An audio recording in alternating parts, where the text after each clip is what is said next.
اے پیغمبرو، پاکیزہ چیزیں کھاؤ اور عمل نیک کرو، جو عمل تم کرتے ہو میں ان سے واقف ہوں،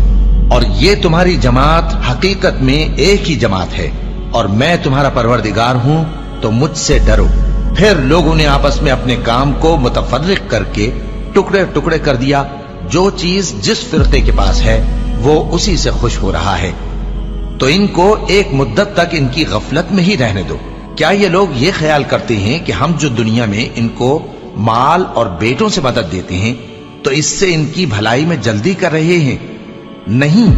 بلکہ یہ سمجھتے ہی نہیں۔ جو لوگ اپنے پروردگار کے خوف کی وجہ سے ڈرتے ہیں، اور جو اپنے پروردگار کی آیتوں پر ایمان رکھتے ہیں، اور جو اپنے پروردگار کے ساتھ شریک نہیں کرتے، اور جو دے سکتے ہیں دیتے ہیں، جبکہ ان کے دل اس بات سے ڈرتے رہتے ہیں کہ ان کو اپنے پروردگار کی طرف لوٹ کر جانا ہے، یہی لوگ نیکیوں میں جلدی کرتے ہیں اور یہی ان کے لیے آگے نکل جاتے ہیں۔ اور ہم کسی شخص کو اس کی طاقت سے زیادہ ذمہ دار نہیں بناتے، اور ہمارے پاس ایک کتاب ہے جو سچ سچ کہہ دیتی ہے، اور ان پر ظلم نہیں کیا جائے گا۔